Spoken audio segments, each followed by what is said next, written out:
Most business owners want to grow. More customers, more sales, more profit. They're usually signs that things are moving in the right direction. But there's a big difference between making your business bigger and making it better. And growing a successful business isn't necessarily about growing as fast as you can. Hi, I'm Marie from Next Steps for Business, and I help small business owners make practical improvements to build stronger, easier to run businesses. In this video, I want to look at something that doesn't always get talked about when we're discussing business growth. How prepared is your business for the growth you want? Because that can make a much bigger difference than how quickly you're trying to grow. Bigger doesn't always mean better. Imagine your sales increasing by 30%. That sounds great. But what if you need considerably more staff to deliver those sales? Your costs increase, your margins fall, and you find yourself working longer hours just to keep everything moving. The business has grown, but has it actually improved?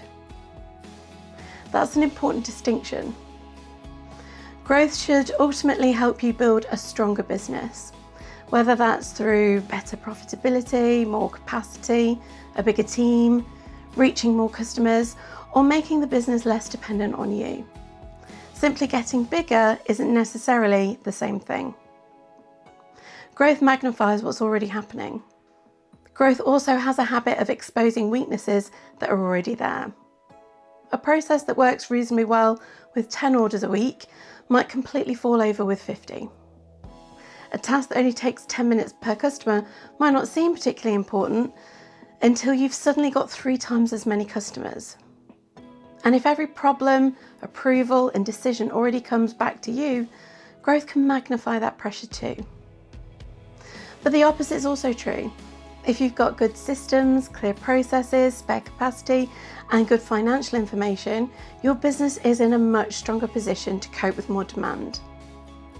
You don't need everything to be perfect before you grow, but the stronger your foundations are, the easier it becomes to manage what comes next. Think about what the growth will need. One of the biggest things to consider is cash. More sales don't necessarily mean more cash in the bank straight away. You might need to buy stock, pay additional staff, use contractors, or cover other costs before your customer pays you.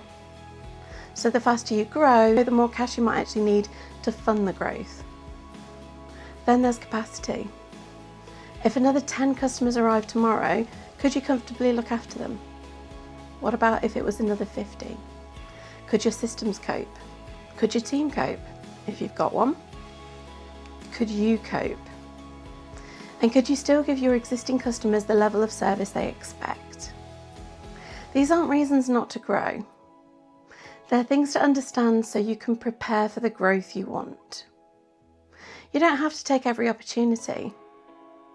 Being intentional about growth also means recognizing that you don't have to say yes to every opportunity. A big new customer might be exactly the right next step.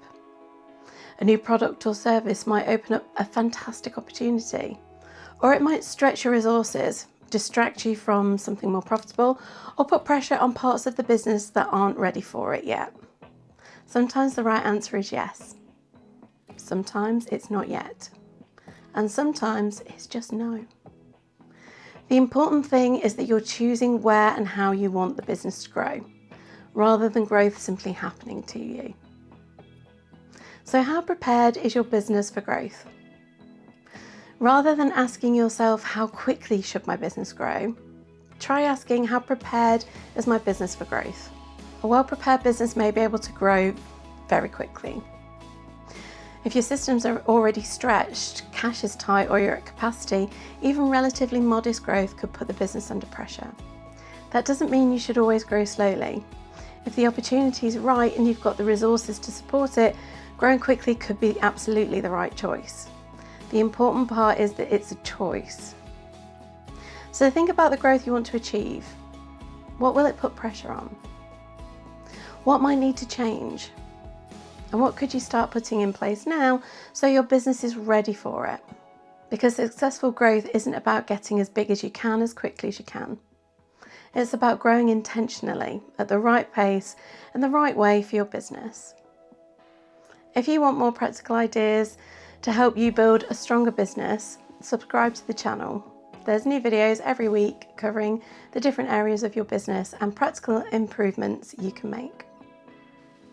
And as always, well done for taking some time to work on your business and not just in your business with me today. Catch you on the next one.